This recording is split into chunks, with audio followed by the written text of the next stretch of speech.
본문은 사무엘하 24장 10절에서 25절입니다. 사무엘하 24장 10절.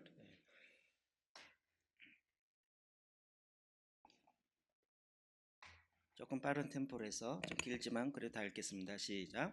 다윗이 백성을 조사한 후에 그의 마음에 자책하고 다윗이 여호와께 아뢰되 내가 이 일을 행함으로 큰 죄를 범하였나이다. 여호와여 이제 고함나니 종의 죄를 사하여 주옵소서. 내가 심히 미련하게 행하였나이다 하니라. 다윗이 아침에 일어날 때 여호와의 말씀이 다윗의 선견자 된 선지자 갓에게 임하여 이르시되 가서 다윗에게 말하기를 여호와께서 이와 같이 말씀하시기를 내가 내게 세 가지를 보이오니 너를 위하여 너는 그 중에서 하나를 택하라. 내가 그것을 내게 행하리라 하셨다 하라 하시니 다시 다윗에게 이르러 아뢰되 왕의 땅에 7년 기근이 있을 것인 혹은 왕이 왕의 원수에게 쫓겨 석 달 동안 그들 앞에서 도망하실 것이니까 혹은 왕이 땅에 사흘 동안 전염병이 있을 것이니까 왕은 생각하여 보고 나를 보내신 이에게 무엇을 대답하게 하소서 하는지라.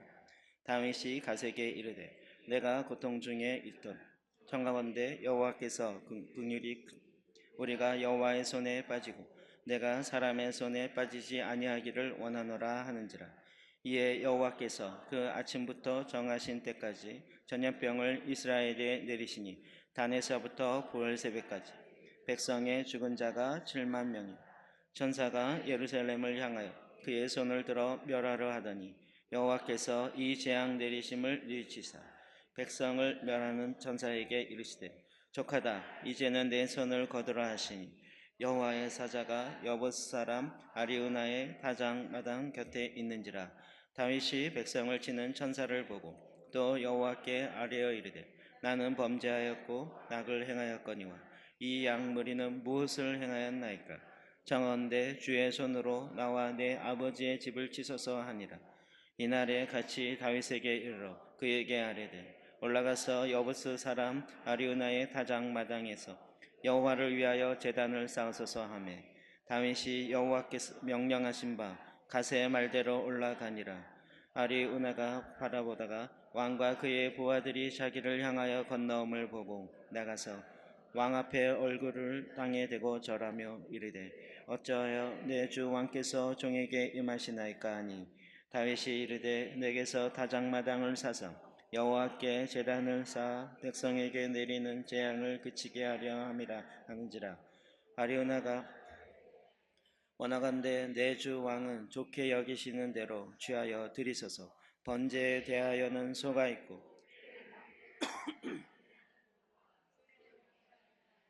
왕이여 아리오나가 이것을 다 왕께 드리나이다 하고 또 왕께 아뢰되 왕의 하나님 여호와께서 왕을 기쁘게 받으시기를 원하나이다. 왕이 아라우나에게 이르되 그렇지 아니하되 내가 값을 주고 내게로 사리라. 값 없이는 내 하나님 여호와께 번제를 드리지 아니하리라 하고 다윗이 은 50세겔로 타작마당과 소를 사고 그곳에서 여호와를 위하여 제단을 쌓고 번제와 화목제를 드렸더니 이에 여호와께서 그 땅을 위한 기도를 들으시며 이스라엘에게 내리는 재앙이 그쳤더라. 아멘. 네. 전염병과 관련된 실제적인 사건입니다. 제가 이 말씀을 좀 함께 나누기 전에 먼저 좀 이거 잘못하면 엉뚱한 해석들이 많이 벌써 나오고 있고 그리고 그 해석을 어떻게 좀 잡아야 될 것인가 이게 이제 먼저 고민이더라고요. 조금 어렵더라도 어렵지 않습니다. 여러분 충분히 다 이해하시는 분들이라 여러분이 또 세상에 나가고 많은 그리스도인 만나고 다른 또 동역자를 만날 때 이 메시지를 해야 하기 때문에 여러분 이걸 이해하셔야 된다고 저는 생각합니다. 우리가 지난 6주, 7주 동안 레위기를 하면서 여러 가지 좋은 메시지를 들으면서 굉장히 많은 유익이 있기도 했는데 그 중에 하나는 제가 보기에 저에게 있어 이 표가 확 들어왔습니다. 네. 왜 오늘날 이 시대에 레위기를 읽어야 하는가? 레위기가 이렇게 중요하다고 느껴지는가? 예수 그리스도로 말미암아 제사 제도가 끝나고 이제는 은혜의 시대로 들어왔는데 우리가 굳이 레위기를 해야 될 필요성이 있느냐? 이런 질문들 근데 이 표가 잠깐 다루고 넘어갔지만 구약에서는 오히려 외형, 형식 속의 본질을 얘기하고 있어요. 무슨 얘기냐면 레위기를 통해서 제사법을 통해서 하나님이 지금 본질적인 얘기를 하고 싶은 거예요. 어떻게 죄를 사하는가? 나는 너희의 죄를 사하기 원하고 이것을 사하기 위해서 이런 형식이라는 그릇에다가 담아서 주는 거죠. 그러니까 구약은 어린 아이에게 잘 설명하듯이 이야기하는 것이고 신약은 오히려 더 성숙한 자들에게 이런 거 다 알고 그러니까 지금 하나님의 사랑과 하나님의 용서와 이것이 있는데 이것을 가지고 현재 현장에서 어떻게 살아야 할 것인가를 바로 이야기하니까 신약이 사실은 어렵게 느껴지는 경우가 많이 있는 거죠. 그래서 표 이해되셨나요? 그래서 구약은 더 많은 부분의 형식적인 것을 이야기해요. 그런데 이 표에서 우리에게 이제 제시해 주는 유익이 굉장히 많은데 이 표가 굉장히 여러 가지를 설명해 낼 수 있어요. 사실 이 표는 굉장히 유명한 표예요.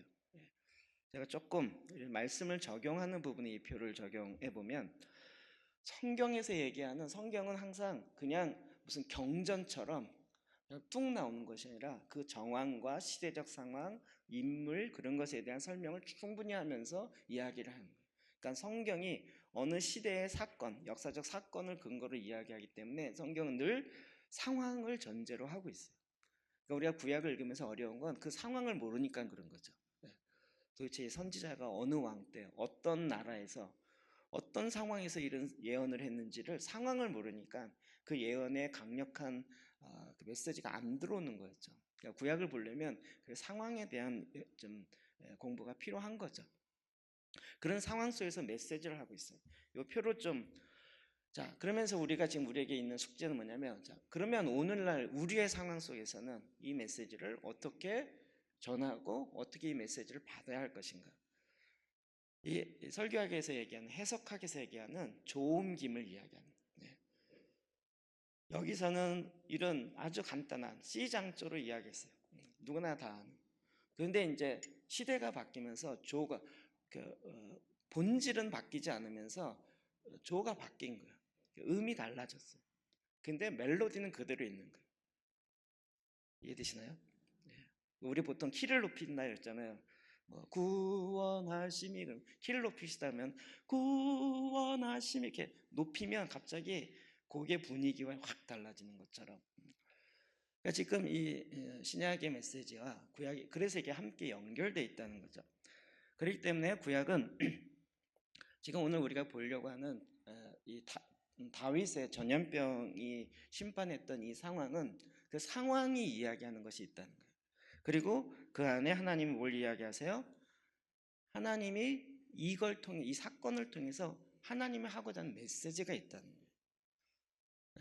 그래서 우리는 둘 다를 잘 파악해야죠. 이것뿐만 아니라 이걸 이제 어떻게 해요? 우리 오늘날 갖고 올 때 우리는 지금 이 구약이 갖고 있는 구약적 상황을 갖고 오는 것이 아니라 그 안에 있는 본질적인 메시지를 갖고 와야 되는 거예요. 이해되시죠? 그래서 그 메시지를 갖고 와서 오늘날 우리 상황에서 이 메시지가 어떤 거냐 이거를 제대로 이해하고 그렇다면 이 메시지에 합당한 오늘 우리에게 맞는 삶은 무엇인가 그래서 상황은 거꾸로 이렇게 좁혀서 우리에게 오는 것이죠. 요 표 그리는데 1시간 걸렸습니다. 이해되세요? 네. 여러분이 성경 읽는데 왜 내 마음이 안 와닿지? 이게 진짜 우물가에서 숭늉 찾기와 비슷한 거예요. 물을 난 숭늉을 모시기 원하는데 왜 맹물만 주지? 이렇게 되는 거죠. 앞으로 그런 얘기 하지 마십시오. 농담 자꾸 하려고 그러는데 그게 그렇게 되기까지는 여러분 과정 아시죠?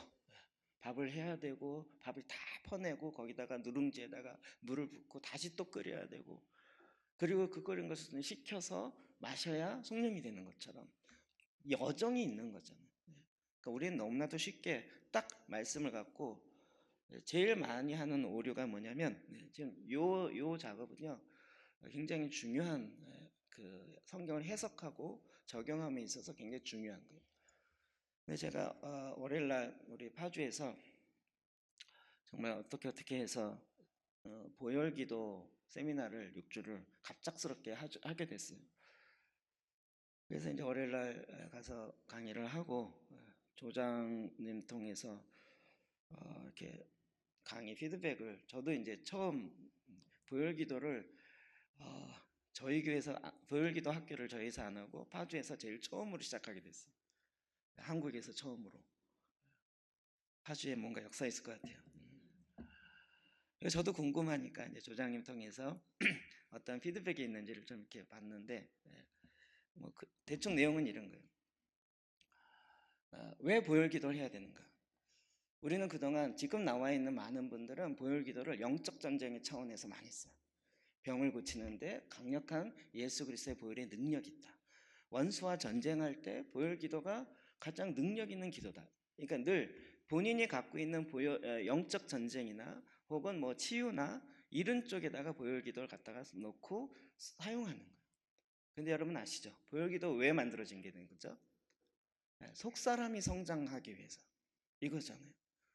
속사람이 성장하기 위해서 우리는 각 지체에만 보혈의 능력과 이걸 지금 계속하고 있는데, 속사람의 개념과 거기에 나오는 뭐 혼의 도시라든지 예루살렘이라든지 이런 거에 대한 모르니까 그냥 자기가 갖고 있는 틀에다가 이걸 툭 담아서 이야기를 합니다.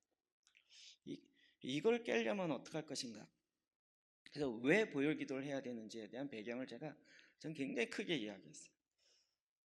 그 속사람과 관련해서 제일 중요한 건 뭐죠? 하나님의 생명은 영으로 우리 안에 씨앗으로 오고, 그리고 우리의 육은 어떻게 해요?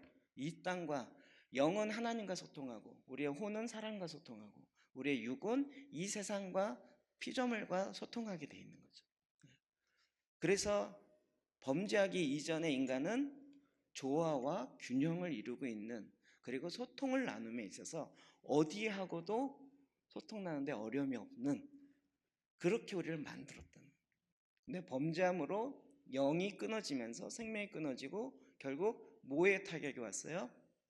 죽은 것뿐만 아니라 혼의 기능들이 다 깨지게 된 거죠.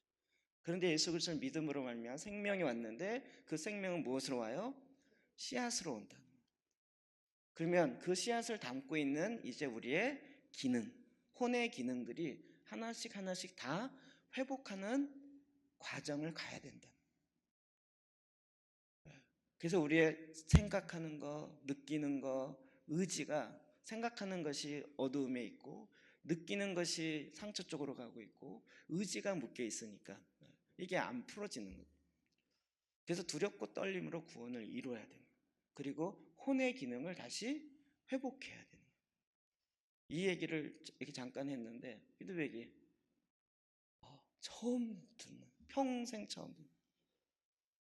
저희가 오순절 계통이어서 그런지 모르지만 여태까지는 영을 활성화하고 혼을 깨트리고 혼을 죽여야 된다.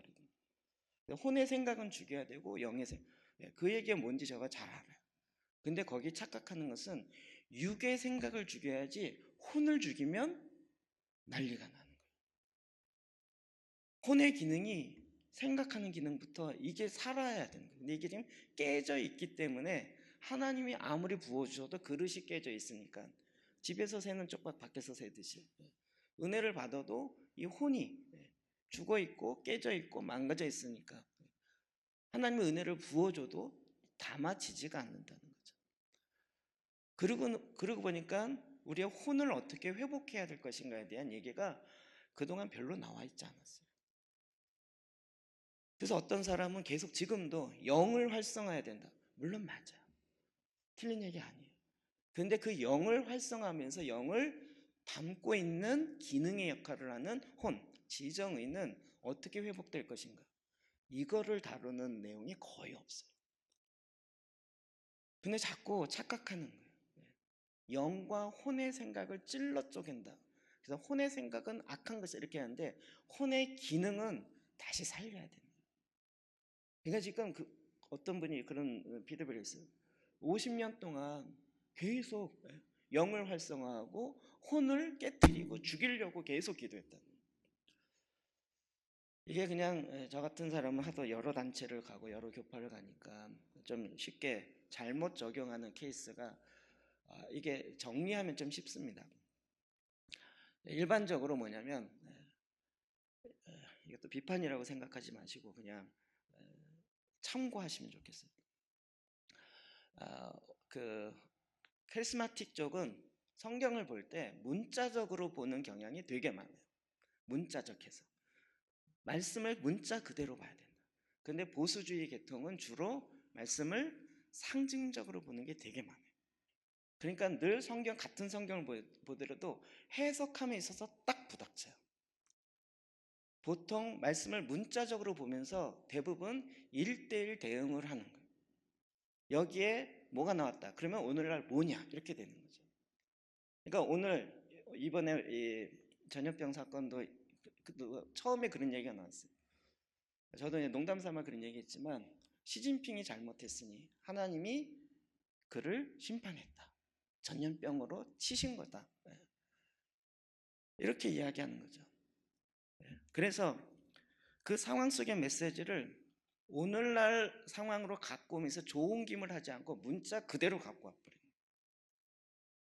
그러면 되게 성경적인 것 같죠. 그리고 말씀으로 얘기하니까 맞는 것 같죠. 근데 그 얘기의 오류가 뭘까요?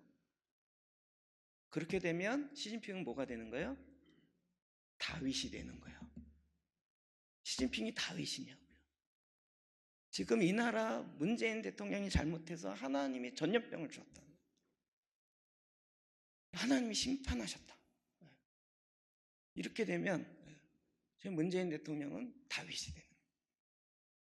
좋은 김을 해야 할 때 이걸 잘못하면 1대1 적응하면서 잘못하면 계속 그렇게 찾는 거예요.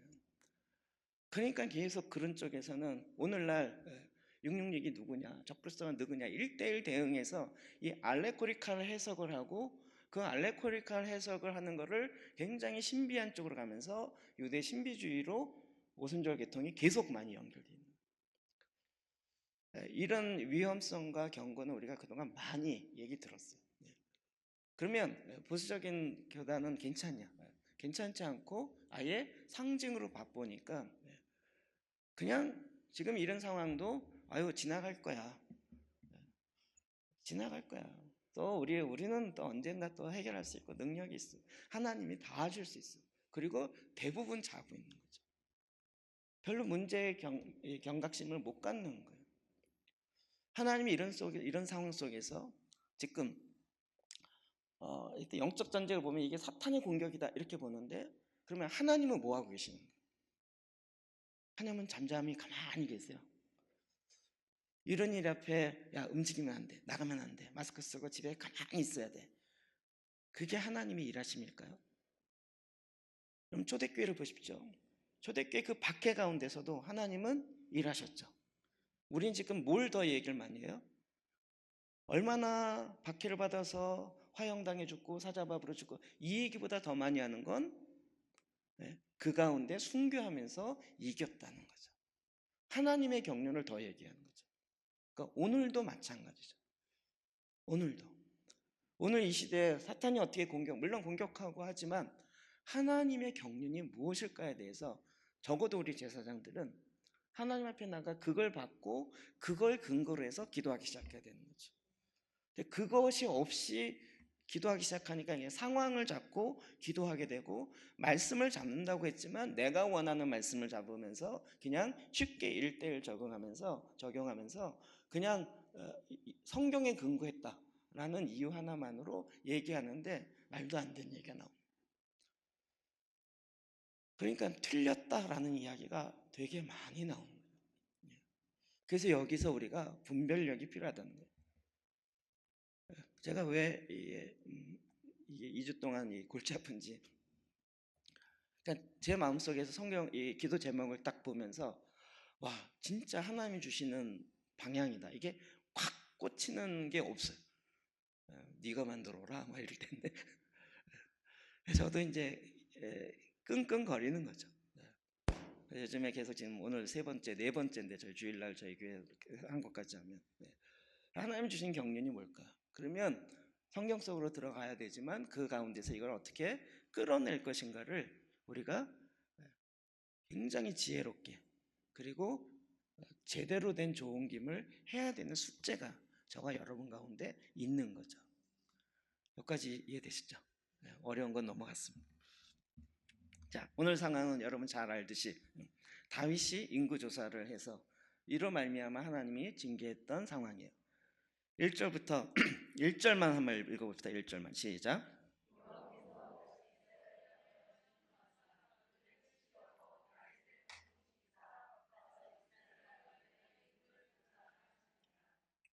예. 저도 뭐 계속 그렇게 알고 있었지만 계속 말씀을 보면 볼수록 뭔가 좀 이렇게 이상하다 이건 뭐지 이런 거 툭툭 부닥치지 않으세요? 예. 성경에서 보면 꼭 희한한 단어들이 있고 이게 뭐지? 퀘스천을 갈게요. 특히 뭐죠? 예, 다윗을 격동시켜서 그러니까 하나님이 약간 안 좋은 얘기를 하면 다윗을 조종해가지고 다윗을 얘를 좀 혼내야 되겠는데 조종해갖고 인구조사를 해결해갖고 그래 너 잘못했지 약간 이런 뉘앙스처럼 들려요. 처음에 그렇지 않으세요? 그러면 이게 뭐지? 이런 생각이 들게 되는 거죠. 그런데 그거보다 또 앞에 또 있어요. 여호와께서 다시 이스라엘을 향하여 진노하사. 순서적으로 뭐가 먼저죠? 이스라엘을 향해서 진노했어요. 다윗의 왕이니까 다윗을 향해 진노를 동어를 반복하기 싫으니까 앞은 이스라엘이라고 얘기했고 뒤에는 다윗이라고 얘기한 거 아닌가요? 이렇게 얘기할 수 있지만 뭐가 있어요? 다시 이스라엘을 향하여 진노하사. 그러니까 하나님이 지금 이스라엘 향해서 진노했던 앞에 사건들이 있는 거죠. 근데 지금 이스라엘 향해서 진노할 사건이 있었던 거예요. 이해되시죠? 문맥의 흐름을 볼 땐 그렇다는 거예요. 그래서 다윗을 격동케 하사. 이 격동이라는 단어가 우리가 쓰는 감동하사라는 단어와 비슷한 단어로 쓰여요. 사실 이게 뭐냐면 이스라엘 백성뿐만 아니라 다윗도 하나님을 진노케 하는 그런 죄악 가운데 있었던 것을 알 수 있는 거죠. 여기까지 이해되시죠? 그러니까 지금 하나님이 이스라엘 백성이 하나님의 택한 백성이 전체적으로 하나님을 진노케 하는 죄악 가운데 있는 거죠. 이 문제를 하나님 해결하기 위해서 다윗을 쓰신 거예요. 마치 욥의 사건 비슷하게. 그에게 징계가 임했지만 하나님 그걸 통해서 욥을 더 성숙시킨 것처럼 다니엘을 통해서 다윗을 통해서 이 일을 진행하게 되는 거죠. 그거는 뭐냐면 인구를 조사하라는 거였어요. 인구의 조사를. 성경을 잘 보면 이게 문맥상에서 그런 것들 참 많이 나옵니다. 이에 왕의 그 곁에 있는 군사령관 요압 장군이죠.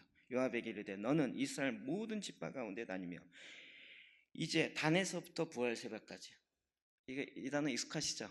이스라엘 갔다 오신 분은 단, 브엘세바 익숙하시죠? 인구를 이게 그러니까 전국을 다 다니라는 거예요. 백성의 수를 내게 보고하라. 그런데 요압 장군이 말려요. 이 백성이 얼마든지 왕의 하나님 여호와께서 100배나 더하게 하사 내 주 왕의 눈으로 보게 하시기를 원하나이다. 아니 지금까지 함께 하셨고 숫자에 중요하지 않아요. 숫자가 작아도 100배로 능하게 하셔서 하나님이 왕과 함께 하실 것입니다. 그래 굳이 그걸 셀 필요가 있습니까? 약간 이런 투의 이야기인 거죠. 그런데 왕의 명령이 요압을 재촉한지라. 그래서 요압 장군이 어쩔 수 없이 수를 세게 되죠. 여러분, 요게 같은 본문이 역대상에 나옵니다. 21장에 보면 주어가 완전 달라요. 21장 1절 볼까요? 시작.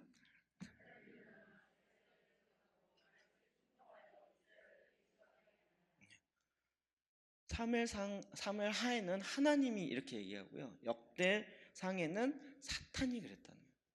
주어가 완전 다르죠. 지금 여기서 우리는 말씀을 어떻게 가져올 것인가를 고민해야 되는 거예요. 근데 지금 하고자 하는 메시지가 뭔지를 보면 거기에 좀 더 집중할 수 있어요. 자, 그러면 결국 하나님이 징계한 이유가 뭐냐라는 거예요. 뭐냐?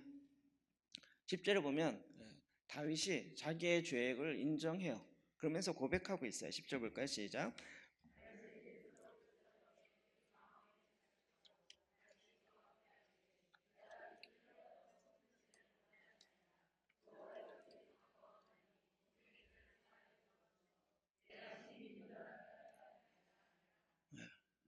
그가 나중에 인구조사를 다 하고 나서 이스라엘이 80만, 유다가 50만, 130만, 엄청난 대군. 근데 요압 장군이 뭘 보고하죠? 20세 이상 칼을 들고 나갈 수 있는 사람. 사실 인구조사가 아니었고 무슨 조사였어요? 군사를 조사한 거예요. 국방력을 조사한 거예요. 왜 국방력을 조사할까요? 그쵸? 전쟁이 났어요. 그러니까 지금 이스라엘과 다윗이 함께 어떤 마음이 있다라는 것을 우리가 비로알 수 있어요. 계속 승승장구하니까 와, 우리가 이제 약간 인간적인 생각으로는 세계를 제패해도 되겠는데 이런 생각입니다. 국방력이 세지기 시작하니까 와, 이 좀 대단해, 어마어마해. 우리 지금 어깨에 힘이 들어가는 거예요. 다윗만 그런 것이 아니라 이스라엘 백성 전체가 그런 거죠. 그러니까 인구 조사하는 국방력을 조사하려고 했던 마음의 동기가 무엇이에요? 예, 하나님을 의지하지 않고 군사력을 의지하려는 것으로부터 시작됐다. 하나님 왜 진노하셨는지 이해되시죠? 왜 진노하셨을까요?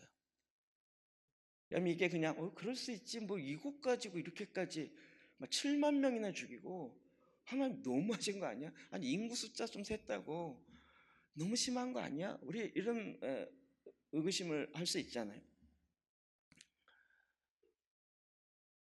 그럼 다윗이 이걸 통해서 계속 그의 마음에, 다윗이 아주 예민한 분이죠. 그의 마음에 우리의 죄악이 무엇인지를 알고 있는 거예요. 17절에도 보면 또 읽어봅시다. 시작.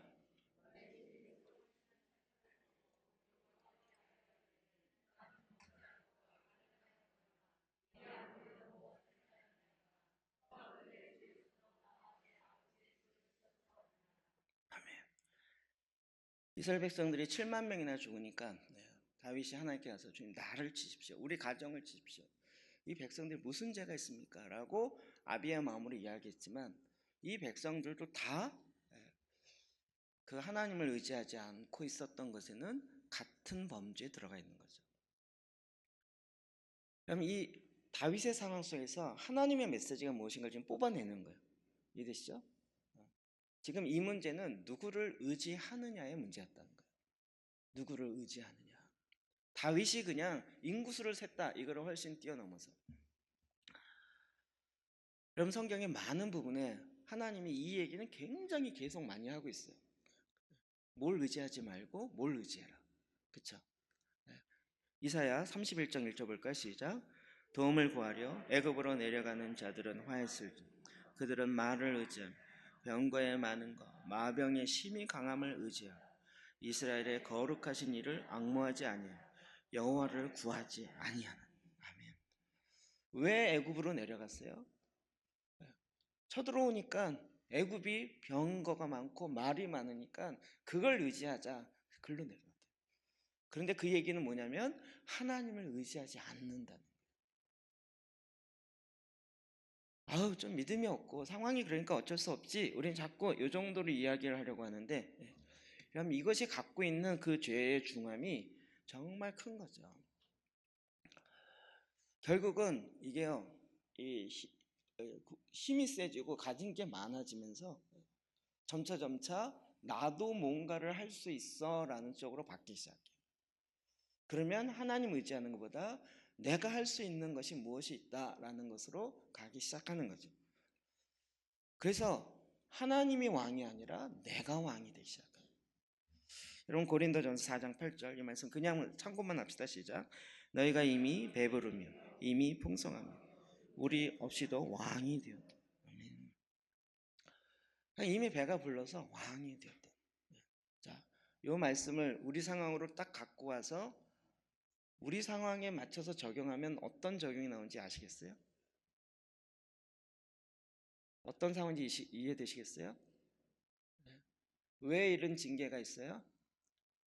하나님의 백성, 우리는 아니고 다윗이 범죄했다 이렇게 보시면 안 돼요.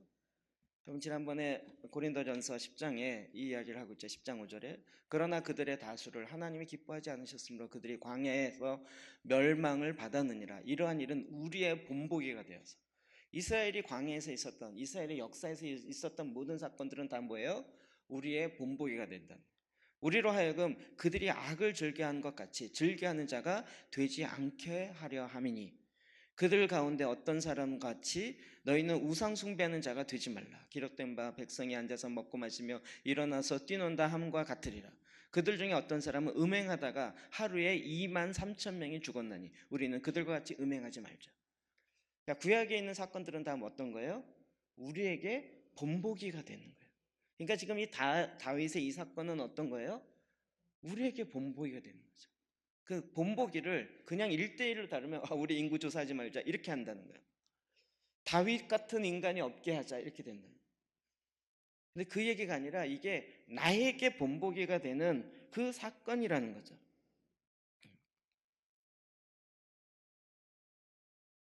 제가 이 말씀을 보면서 와, 하나님의 메시지가 그 상황에서 탁 끄집어 오니까 이게 지금 무슨 문제예요? 한국의 기독교가 진짜 겸손함이 시작했고 일제와 유교의 그 어려운 가운데서 다윗과 같이 아둘랑굴에 모인 상처 많은 400명의 사람을 시작했다가 이제 강대국을 잇고 대국을 이루었더니 이제 하나님을 의지하지 않아요. 한국의 기독교가 이런 처음에 오직 하나님만 의지하고 오직 주님께 기도하며 이렇게 시작했던 한국 기독교의 짧은 역사 가운데서 다 인정하시죠? 인정 안 할 수 없죠. 정말 우리가 이렇게 막 경제적으로 국방력으로 여러 가지로 이렇게 된 게 우리의 힘이라고 얘기하기가 어렵지 않나요? 저희 어렸을 때 그렇게 배우지 않았어요? 우리나라는 경제 발전할 수 있는 요건이 없다. 자원도 없고 뭐도 없고 관광 자원도 없고 뭐도 없고 자원이 없고 우리가 먹고 살 일은 새마을운동에서 기술력 손재주 갖고 먹고 살아야 된다. 이런 얘기 맨날 했던 거 기억나세요? 어찌 보면 지금 한국의 기독교가 한국이 이렇게 된 건 초기에 하나님을 의지하고 정말 하나님께 구하며 그래서 하나님의 도우심으로 계속 지금까지 온 거죠. 그래서 지금 기독교가 세계 2위까지 올라간 선교. 그리고 어디를 가나 이제는 한국이 웰컴이고 미국 비자보다 한국 비자가 갈 수 있는 나라가 더 많아지고 그리고 지금 웬만하면 해외여행 가는 걸 잘못이라고 얘기하는 게 아니라 뭐 마음만 먹으면 언제든 나갈 수 있고 나갈 만하고 그 정도 여유를 또 즐길 수 있더라고요. 그래서 진짜 어떤 면에서 굉장하게 풍족하게 되었고 성장하게 되었죠. 그런데 이걸 통해서 우리 안에 들어와 있는 건 무엇이에요? 하나님을 의지하지 않고 여호와를 앙망하지 아니하고 여호와를 구하지 아니한다. 어제 저희 시찰회 모임이 있어서 시찰 모임하고 끝나고 이제 같이 얘기를 한참 나누죠. 또 이제 뭐 얘기 주제가 뻔하잖아요. 그래서 지난 주일날 있었던 뭐 사건들 어느 교회는 영상 예배로 거기 1,000명 넘게 모이는 교회인데 영상 인터넷 예배로 하는데 그거 하느라고 10명 교회 부교육자하고 안내하는 10명 모여서 찍고 있는데 옆에 있는 주민이 신고했다는 거예요. 저 교회 예배 드린다고. 그리고 경찰이 2명인가 3명이 와가지고 조사하고 갔다는 거예요. 이런 얘기 그냥 웃으면서 이렇게 하고 있는 거예요. 제가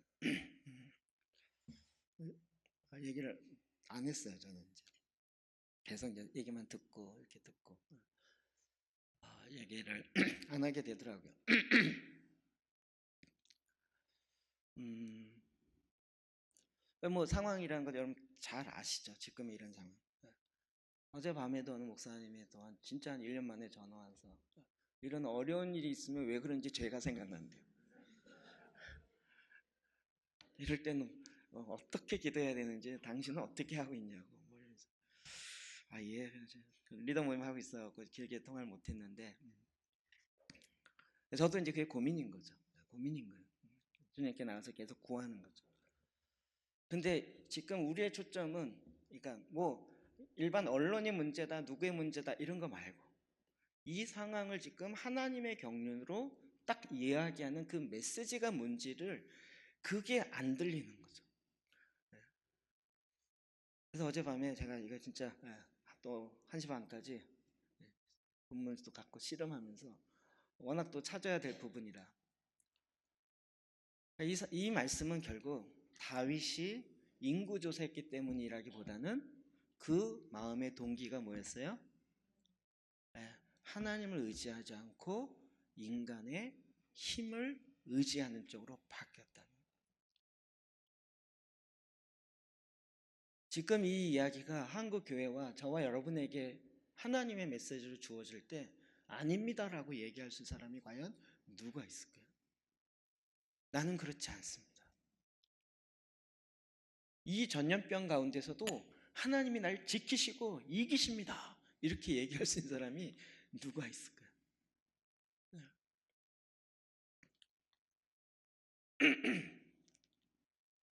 하나님의 징계 이유가 뭐였는지 구약의 본문 안에서 핵심적인 메시지를 우리는 갖고 와야 되는 거예요.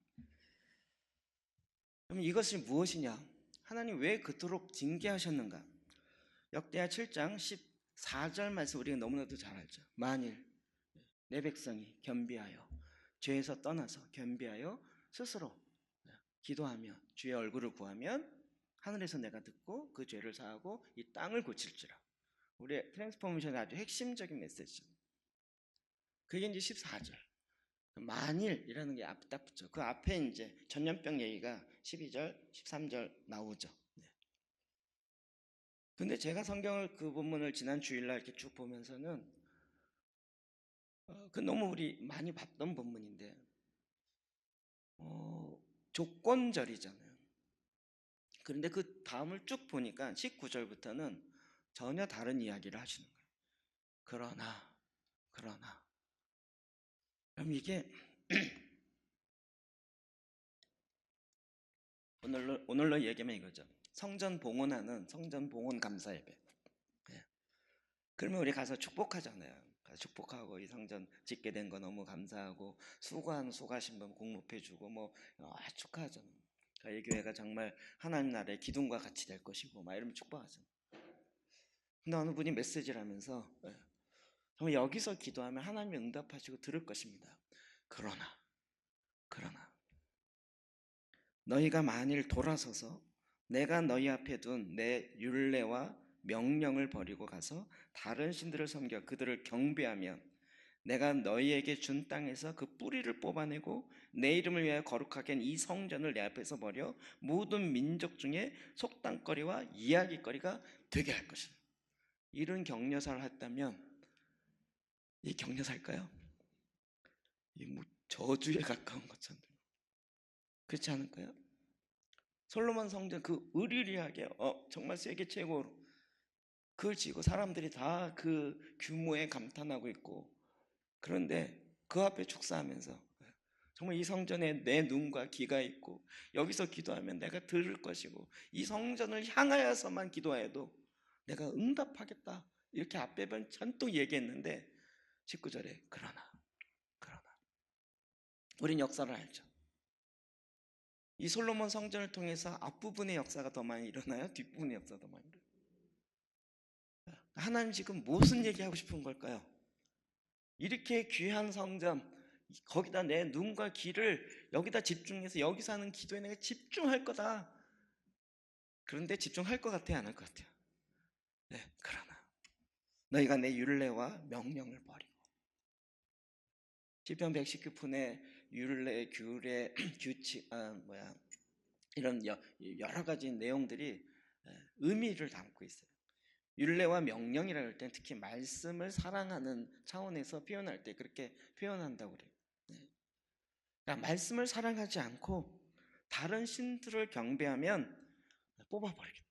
이 성전 무너뜨리겠다. 이게 평상시도 이렇게 얘기하면 섬찟하고 저주에 가깝게 느끼잖아요. 모든 민족 중에 속담거리와 이야기거리가 되게 하려냐. 그렇게 됐어요, 안 됐어요? 현재 그렇게 됐잖아요. 그 성전이. 하나님은 이미 아시는 거죠. 내 말씀을 버리고 우상으로 갈 거라나.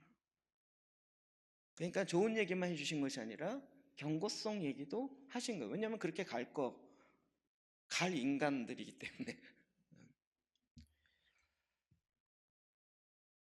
그럼 이게 하나님을 의지하지 않고 수를 의지했다. 이게 우리는 그냥 쉽게 넘어가지만, 그럼 그게 우상숭배다 이랬을 때, 아유, 교회에서 무슨 우상숭배야? 이렇게 얘기할지 모르지만, 신약으로 넘어와서 신약에서 우상숭배가 뭐라고 얘기하는지 정의하는지를 봅시다.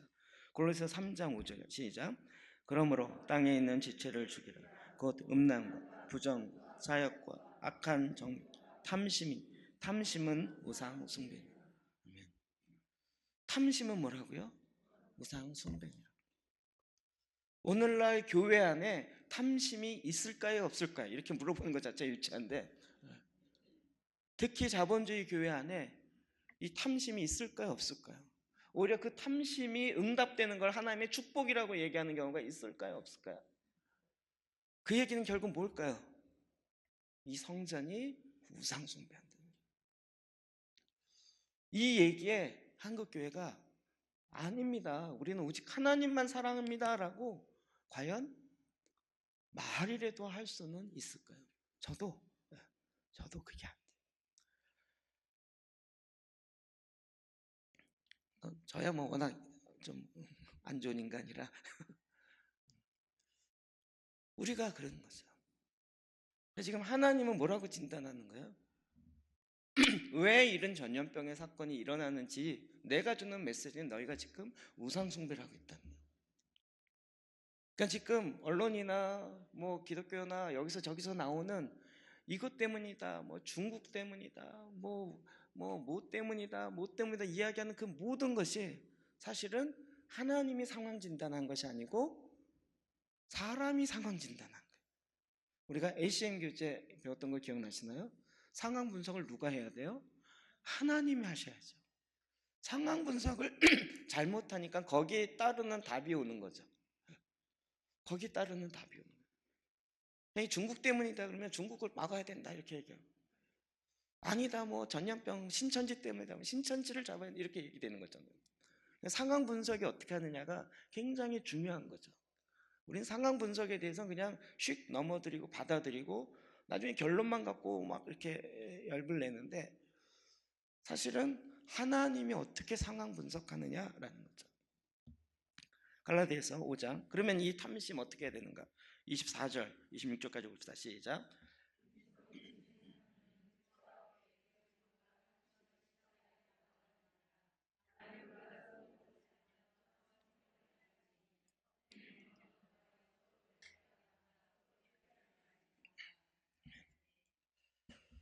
탐심은 어떻게 해야 된다고요? 십자가에 못 박아야 해결이 되는 거예요. 탐심의 문제는 그 탐심이 위로되어서 그 탐심이 보상심리로 채워지면 해결될 거다. 어렸을 때 워낙 가난했기 때문에 그게 보상심리로 채워지면 태워질 거죠. 해결될 거다. 이게 상담학적 접근이잖아요. 상담학을 완전히 무시하는 건 아니에요. 그런데 우리 안에 있는 이 우상숭배라는 실제가 뭐냐? 제가 누구죠? 팀 켈러 목사님의 이 책을 가끔 봅니다. 여기에 제목이 재밌어갖고 거짓 신들의 세상이라는 이번에 설교집인 것 같아요. 목차만 보면 우상을 만드는 공장, 늘 원했던 것, 과도한 열망, 피할 수 없는 우상 숭배. 이 번째가 사랑만 있으면 되는 걸까?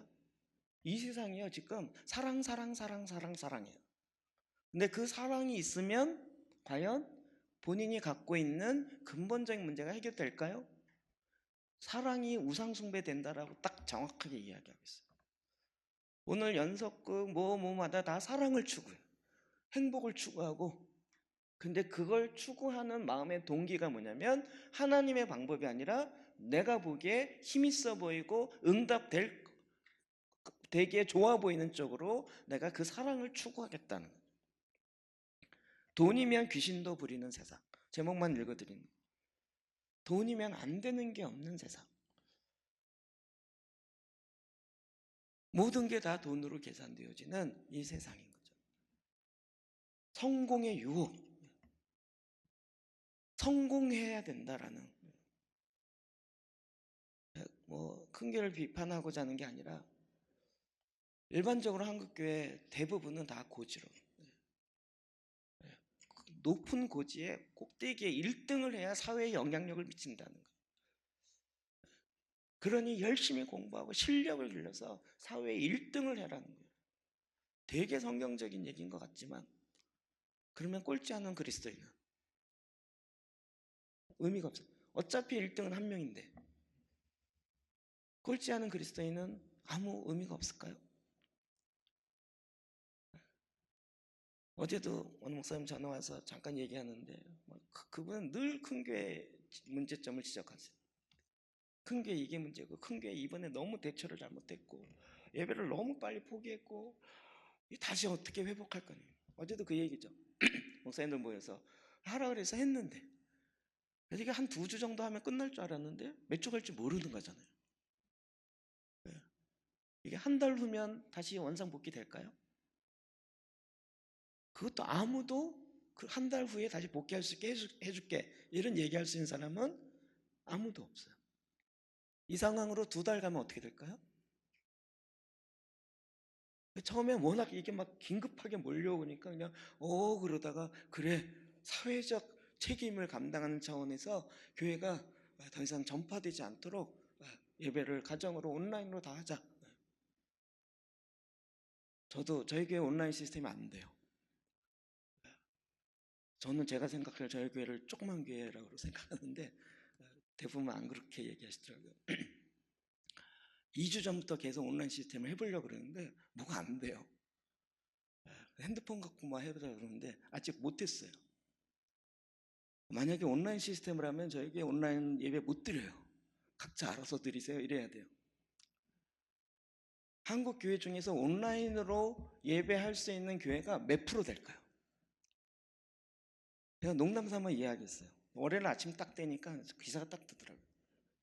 주일날 말씀드렸지만 지난 금요일날 안산시 문화관광부에서 전화가 왔어요. 목사님이시죠? 네. 그랬더니 이번 주일날 예배를 드리나요 안 드리나요? 그걸 왜 물어요? 그랬더니 아니 위에서 조사하라고. 그걸 왜 조사하라 했어요? 아니 하려니까요. 예배 드려요 안 드려요? 난 그 질문에 대답할 수 없습니다. 그 조사를 왜 합니까? 그랬더니 아니 그냥 대답만 하시면 돼요 그러더라고요. 여자 그 공무원 어린 이번에 막 들어온 사람인 것 같아요. 막 화가 나는데 간신 찾고 아유 그냥 수고하는데 이런 마음도 들어서 저는 그냥 얘기할 수 없습니다.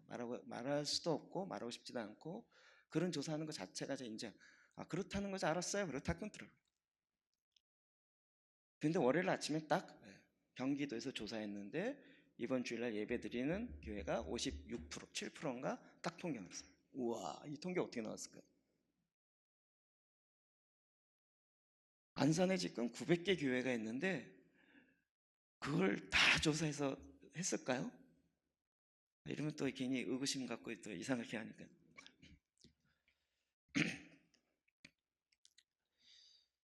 과연 지금 이 상황 속에서 우리는 어떻게 기도해야 될 것인가? 빨리 가야 돼.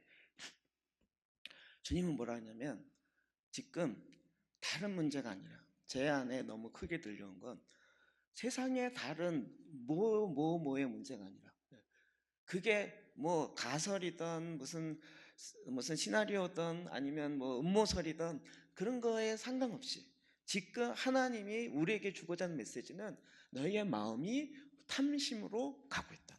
이미 갖고 돌아오지 못한다는 거예요. 지지난주 금요일인가 기도하다 보니까 훅 올라오는 게 있어요. 근데 올라오는 게 거룩한 성령의 열망으로 올라온 게 아니라 화가 나는 거예요. 이 자식들이 교회를 건드려 이게 이러면서 훅 올라오는 거예요. 한번 해보자는 거지. 한번 해보아 그래. 이 생각이 훅 올라오는 거예요. 한국 기독교는 가만두면 그냥 순한 양 같은데 이게 한번 툭 건드려서 훅 한 대 맞으면 그때부터 뚜껑 열리는. 네. 한국 사람 그런 게 있잖아요.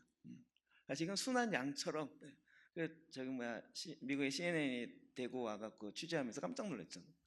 왜 이렇게 조용하고 평안한 이런지 자기는 이해가 안 돼요. 보도 내용 그거였어요. 겉만 보고 간 거죠. 그러다 뭔가 이렇게 훅 들어온다. 우리 군대 동기가 죽었다. 이러면 뚜껑이 확 열리는 거죠. 제가 마음속에 그 생각도 들었어요. 기도하다가. 하나님이 우리가 워낙 안 깨어나니까 뚜껑을 열시는구나. 그래, 열어야 뭐가 되지. 그러다 생각이 바뀐 게 뚜껑 열렸을 때 제대로 가야지. 뚜껑 열렸을 때 몰라 다 뒤집어 이러면서 한국식으로 했다가는 죽도 밥도 안 되겠다. 그래서 제가 이 모임을 빨리 열는 거예요. 빨리. 어떻게 하나님이 준 메시지인지. 그러니까 지금은 계속 분노 지수만 계속 올라요. 서로 누구 때문이다. 누구 때문이다. 양쪽의 분노 지수 계속 올라가는데 양쪽 다 이제는 그리스도인이니까 성경적 근거로 양쪽 다 성경의 근거에서 누구 때문이다. 물론 그렇게 그 얘기가 결국은 1대1 대응이 되게 쉬운 거예요. 주님의 해결 방법은 탐심을 십자가에 못 박으라는 거죠. 우리가 이게 혼이 깨지니까요. 또 이걸 가지면 영적 전쟁하면서 대한민국을 십자가에 못 박습니다 이런 거예요. 대한민국을 어떻게 십자가에 못 박아요? 그러면 또 박혀지나요? 막 기도만 열받아가고 기도하다 보면 그래 알았어 그럼 십자가에 못 박아. 이 땅에 있는 모든 백성들 다 십자가에 이 살인자처럼 기도해. 그 얘기가 아니잖아요. 어느덧 우리가 조금 말씀을 잘 보고 또 기도하다 보면 정말 기도해야 될 게 뭐냐면 내 안에 있는 대한민국이라는 것은 국가는 연합해서 있는 거고 그렇죠? 한 개인이 연합해서 국가가 있는 거죠. 그러니까 십자가에 못 박을 것은 대한민국이 아니라 나죠. 우리죠. 이 얘기를 믿지 않는 자들의 얘기하면 이해할까요? 못하겠죠. 근데 주님은 지금 이 얘기를 하시는 거잖아요. 기가 막히게 그 다음 사건은 그 하나님의 명령을 받아 심판을 행하는 천사가 하나님이 멈춰라 그랬더니 멈췄어요. 멈춘 데가 어디라고요? 네, 타작마당. 그 말이 생소한 것처럼 들리는데 이 그림이 뭐냐면 이 밑에가 다윗성이에요. 다윗성. 우리는 지금 여러분 직근 갔다 오신 분이 많이 헷갈리는 거예요.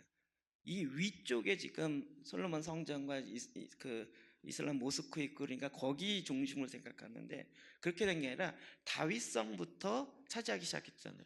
다윗성 원래 누가 있었죠? 여부스죠. 천년 동안 난공불락이라 못해서 그냥 같이 더불어 살고 있었는데 다윗이 어디로 들어갔다고요? 기온샘을 통해서 그 워런의 호구라고 하는 그 우물을 타고 올라가서 다윗성을 차지했다는 거잖아요. 이제는 이제 팍팍 들어오시죠. 그래서 그 여부스족이 난강불락하고 하고 있는 그 아랫부분 삼면이 절벽인 거기를 차지한 게 다윗성인 거예요. 근데 그 다윗성 위쪽에 공토가 있었는데 그게 누구 공토였어요? 여부스족의 오르난의 타작마당. 오르난은 히브리식 표현이고 뭐죠? 아리우나? 아라우나 제가 맨날 이름을 거꾸로 해서 그거는 여부스족식의 발음인 거예요. 같은 인물이에요. 자, 구약에 나타나는 모든 사건들은 우리에게 뭐가 된다고요? 본보기가 된다. 지금 타작마당이 어딘지 보시는 거 어딘지. 이 타작마당이 뭘 얘기하죠? 심판을 이야기하고 추수 얘기하는데 지금 여기가 어떤 곳이에요? 이렇게 성경 봅시다. 자, 18절, 19절 읽어볼까? 시작. 이날에 같이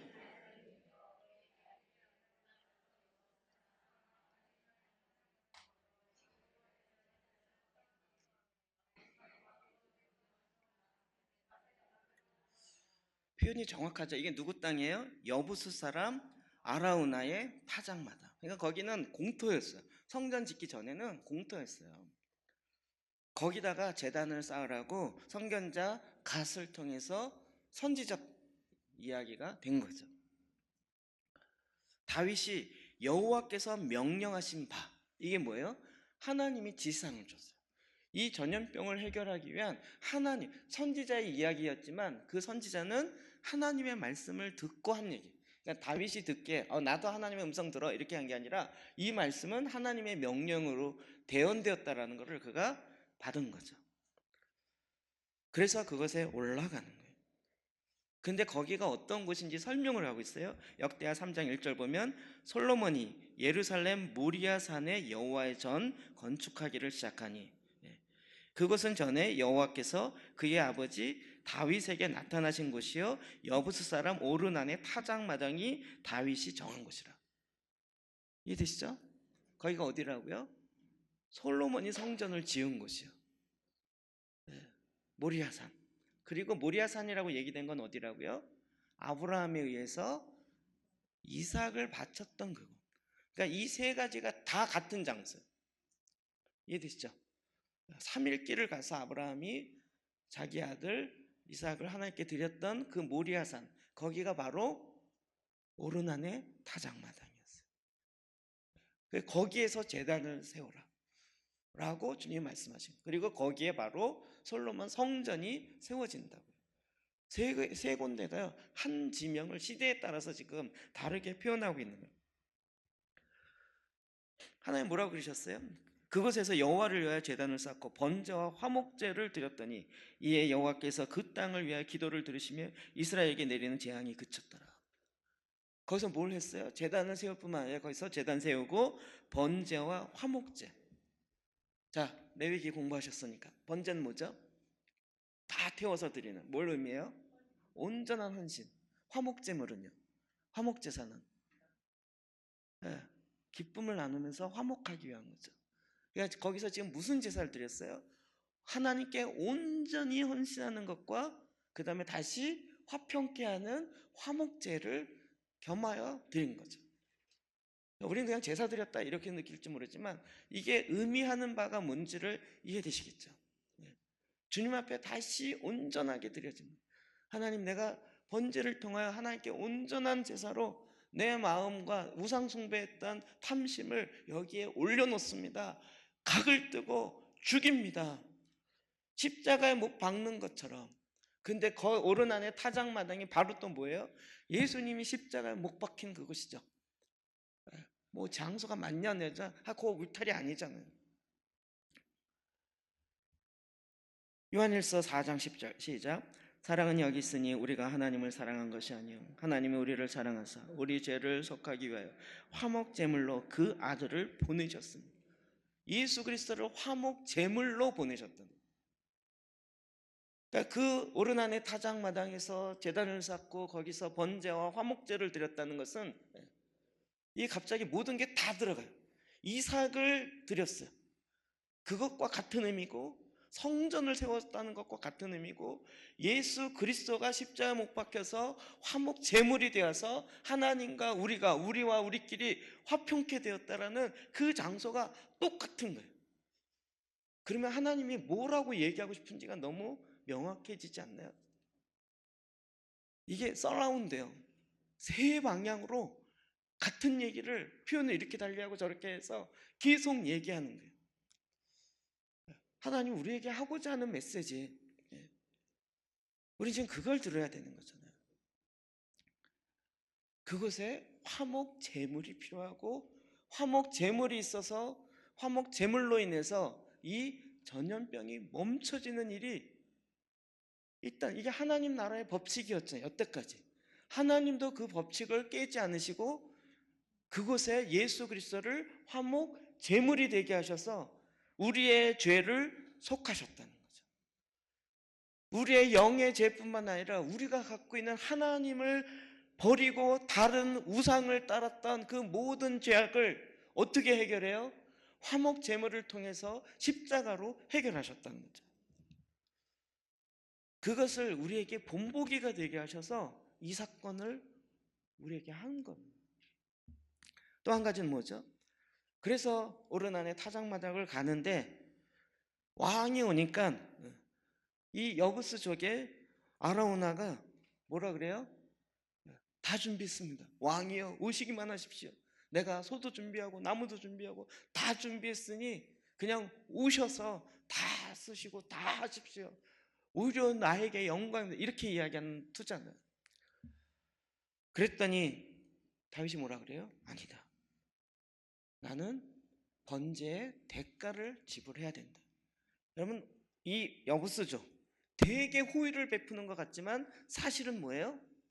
하나님의 방법이 아닌 사람의 방법을 제시한 정말 보암직하고 먹음직스럽죠. 본인 돈 하나도 안 드리고 그냥 가서 제사만 드릴 수 있는. 지금 우리 주변에 그런 얘기가 너무 많아요. 너무나도 쉽게 이렇게 하시면 너무나도 당신네도 쉽고 이렇게 갈 것입니다 라는 제안들이 너무 많이 들어오는 거죠. 근데 다윗은 아는 거죠. 내가 하나님께 번제를 드릴 때 대가를 지불하지 않고는 이 번제가 될 수 없다라는 걸 알아요. 하나님도 우리의 죄를 속하기 위해서 하나님도 대가를 지불하셨어요. 예수 그리스도를 화목제물로. 우리가 잘 아는 것처럼 로마서 12장 1절 시작. 그러므로 형제들아 내가 하나님의 모든 자비하심으로 너희를 권하노니 너희 몸을 하나님이 기뻐하신 거룩한 산제물로 드리라. 이는 너희가 드릴 영적 예배니라. 영적. 지금 이 문제가 해결되기 위해서 뭐가 있어야 돼요? 대가를 지불하는데 그 대가를 위해서 산 제물이 되는 대가가 필요한 거죠. 1차적으로 예수 그리스도이십니다. 주님 이 문제를 해결해 주세요. 이것도 맞지만 이제 오늘날 우리에게 요구되는 건 무엇이에요? 우리로 하여금 화평케 하는 직책을 맡기시고 우리의 몸을 이 시대 하나님이 기뻐하시는 거룩한 산 제물로 드리는 것이 영적 예배라는 거죠. 저는 개인적으로 교회가 예배를 드려야 된다고 생각해요. 왜냐하면 이런 계시의 말씀들이 퍼져가야 전염병이 어떻게 하나님의 방법으로 멈춰지는 줄 알잖아요. 하나님의 계시가 이렇게 들어올 거 아니에요. 하나님의 계시가 대통령이나 정부에 통해서 내려올까요? 거긴 받아낼 사람이 없는 거예요. 누가 받아내요? 제사장들이 받아내요. 근데 어떤 제사장이요? 산 제물이 되는 제사장이에요. 지금 우리가 어디 때문이다 할 시간이 없어요. 누구 때문이다라고 얘기할 시간이 없어요. 누구 때문이라면 굳이 얘기하면 나 때문, 우리의 탐심 때문에. 우리가 거룩하고 정결하고 모든 사람들이 보기에 평양 대부분이 있었던 것처럼 기독교인만 지나가도 야 기독교인이다. 술 취해도 야 저 앞에선 좀 갈짓자로 걷지 말고 점잖게 걸어야 돼 라고 얘기되는 수준. 여러분 하나님의 임재는 거룩함이 회복입니다. 거룩함이 회복돼야 되는데 지금 이 상황 속에서 교회가 거룩하다라고 얘기할 수 있냐고요. 그러니까 정말 우리가 회복해야 될 것은 대가를 지불하는데 그 대가는 무엇이에요? 거룩함이 회복되어지도록. 그 거룩함이 회복되어지도록 우리 몸을 하나님 기뻐하신 거룩한 산 제물로 드린다. 하나님을 섬기는 제사장. 우리가 말씀 기도하고 이게 나랑 상관이 없어요. 그러니까 이 문제 끝나면 더 이상 기도 안 해도 되는 거죠. 그런데 지금 우리는 하나님의 경륜, 하나님의 계획이 이 땅에 이루어지고 하나님의 뜻이 하늘에서 완성된 것처럼 이 땅에 이루어지기 위해서 기도하는 자들. 여러분은 점심 안 먹고 계속 갈 겁니다. 점심 안 먹고. 여러분 시간이 바쁘시면 중간에 가셔도 괜찮습니다. 그냥 계속 갈 거예요.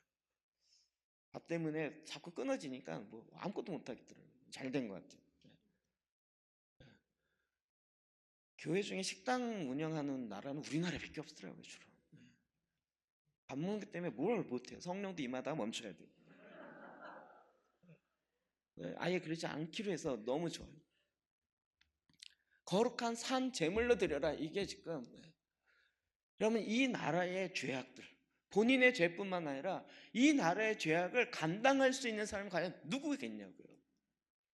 정부를 욕하는 게 아니라 그분들이 그 죄의 근원을 과연 하나님의 방법으로 감당하겠냐고. 이건 우리의 문제인 거예요. 그럼 우리나라도 1907년에 평양 대부흥했을 때 그때 오죽했냐고요. 그리고 1948년에 재헌 국회가 이루어지고 그때 나라를 세워서 국회를 헌법을 만들고 했을 때 1948년, 제 얘기 많이 하죠. 그때 우리나라 GNP가 87달러였다니까요. 1년 동안 평균 소득이 10만 원도 안 됐어요.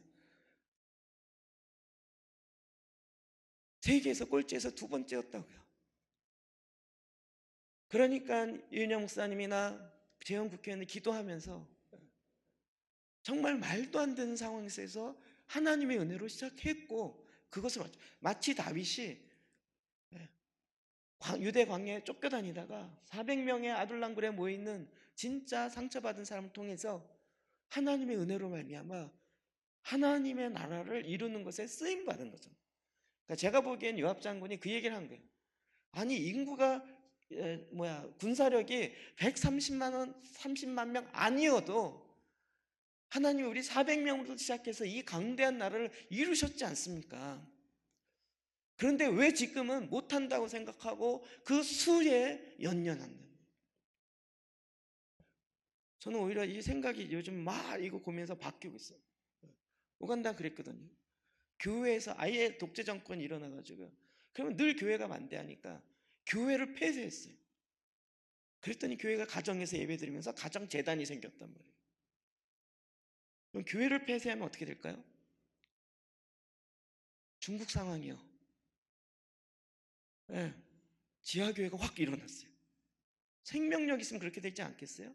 선교사 쫓고 막 했더니 기독교 이제 없어졌다 그랬는데 문화혁명 이후에 거꾸로 가정교회가 일어나고 지하.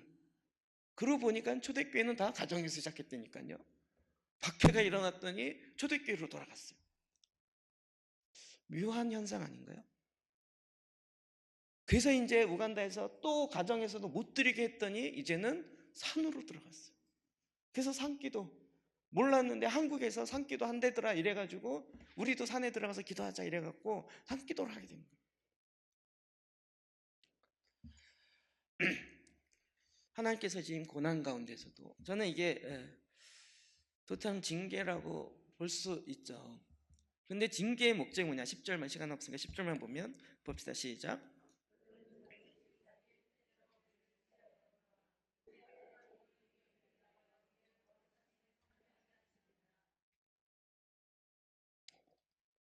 징계가 뭐라고요? 거룩하심에 참여하기로. 우리가 지금 신천지 막 얘기하지만 신천지보다 강하게 훈련시키는 데가 있냐고요.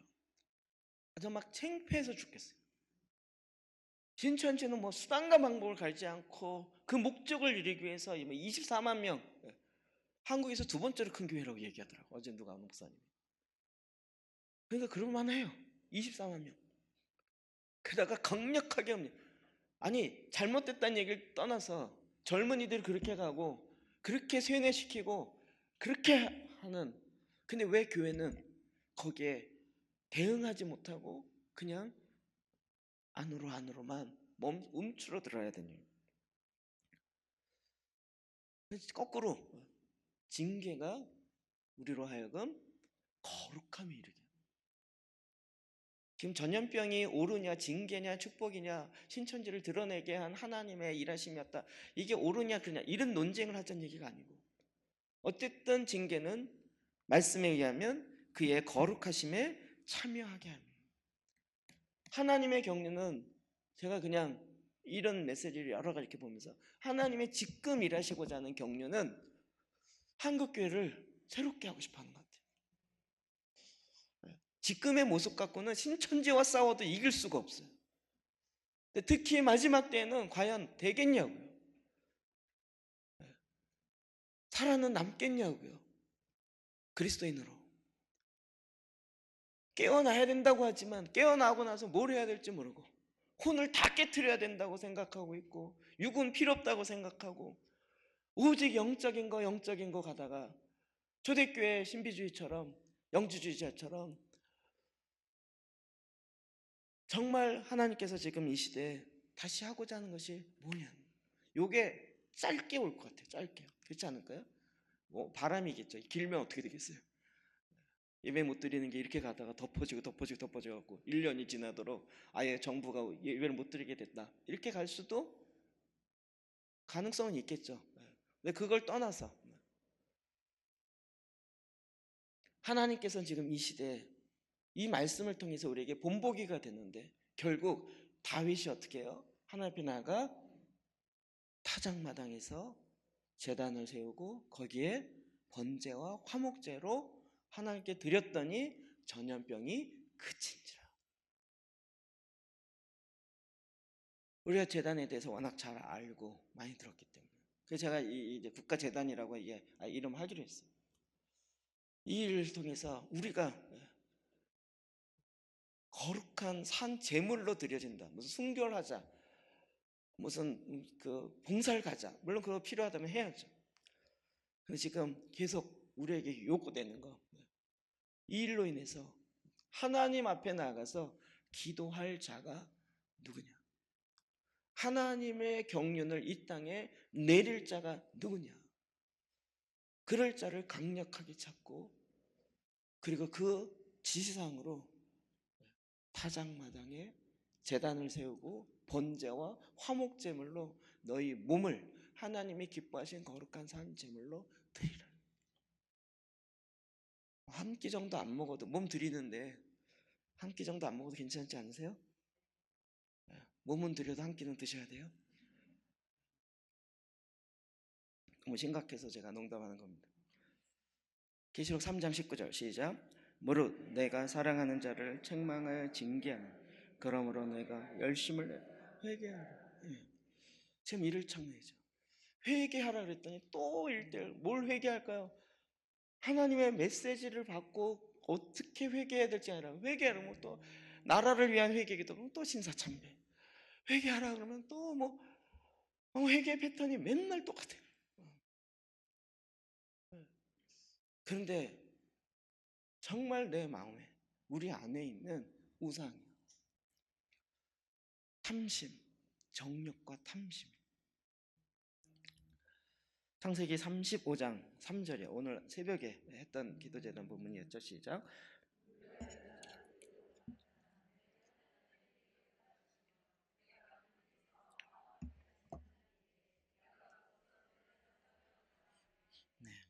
베델로 올라가자. 베델의 하나님이라. 하나님을 만나고 하나님의 말씀이 임하고 하나님의 지시사항과 하나님의 대안으로 가기 시작할 때 하나님께서 그 전염병을 그치게 하시고 하나님께서 이 나라를 향한 하나님의 원래 경륜, 특히 마지막 때를 향한 주일날 때 비슷한 메시지를 전하면서 한국 교회는 자타가 공인하는 기도하는 교회. 전염병과 관련된 성경에서 얘기하는 거 다 찾아보면 대안은 기도하라.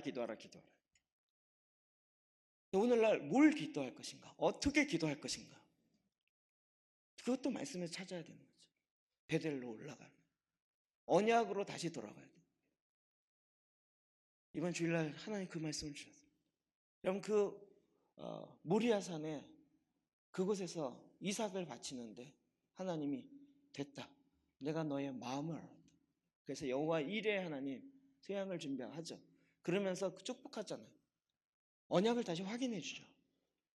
네가 사랑하는 아들이라도 바쳤으니 내가 너에게 축복하리라. 하늘의 별처럼 바다의 모래처럼. 제가 그거 보면서 이게 뭐 축복이 전에부터 했던 얘기잖아. 근데 이번에 그 말씀이 확 들어오는 게 뭐냐면 그 세 번째 뭐가 있어요? 대적의 성문을 취하리라. 이 언약을 통해서 대적의 성문을 취하는 일을 그 권세로 우리가 준다는 거죠. 우리가 지금 이 권세가 밀리는 거잖아요. 환난 날에 내게 응답하시라. 그 베델에서 이제 좀 기도의 방향이 잡히시나요? 여러분 목사님들 중에서도 기도하고 말씀을 이 차원에서 하다가 내가 하나님의 정말 성령의 강력한 감동으로 다음 주에 내가 메시지 하겠다면 저한테 연락 주세요. 제가 같이 좀 이렇게 하기 원해요.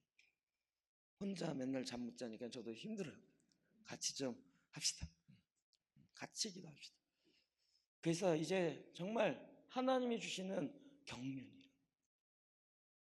지금 전 세계에 기도가 깨어나야 되는데, 제가 지난 새벽 기도 하다가 카톡하다가 전 아무 생각 없이 툭 올린 거예요. 그냥 주님, 이제는 소나무 뿌리를 뽑을 때가 아니라 초대교회의 뿌리를 뽑게 하여 주십시오. 기도의 뿌리가 초대교회, 예수 그리스도가 오심으로 말미암아 그 언약이 성취되어지고, 그리고 그 모든 안식일의 주인 되시고 모든 일을 완성하신 예수 그리스도로 말미암아 그 뿌리로부터 오는 그 본형 원형이 우리 가운데 다시 회복되게 하여 주십시오. 우리가 이제 우리의 열정과 한국 사람의 뜨거움으로 기도하는 것이 아니라 정확한 언약에 있는 말씀에 근거해서 우리가 대적의 성을 취할 때 저 성을 나에게 주십시오 이렇게 기도하는 것이 아니라, 주님, 이삭을 통하여 아브라함에게 언약하지 않으셨습니까? 대적의 성문을 취하리라고 하지 않으셨습니까? 갈라디아서 3장 13절에 있는 것처럼 내가 아브라함과 동일한 믿음으로 말미암아 언약 백성이 되어서 이제 그 언약이 나에게도 오는 것이죠. 그러니 하나님, 이 대적의 문을 취하겠습니다. 우리가 언제까지 당하고만 있겠습니까? 언제까지 피하고만 있겠습니까? 주님의 말씀을 의지해서 나아갑시다. 제가 여러분 PPT에 있는 거 똑같이 다 복사해서 나눠드렸어요. 여러분이 나름대로 정리하시고 주변에 알려주기도 하시고 기도하시기도 하시고, 또 기도하다가 이득진 목사 설교 이상한 것 같아 이러면 바꿔주시기도 하시고. 주님, 우리가 탐심과 우상숭배로 굳은 마음을 할례합니다. 정력과 탐심을 십자가에 못 박습니다. 주님이 말씀하신 대안입니다. 골로새서 3장 5절, 갈라디아서 5장 24, 25, 26절 우리 두 번 읽고 계속해서 말씀 의지하여 기도할 것입니다. 우리 목사님 몇 분 나와서 같이 기도해 주시면 좋겠습니다. 우리 같이 말씀 두 번 읽겠습니다. 시작. 그러므로 땅에 있는 지체를 죽이라. 곧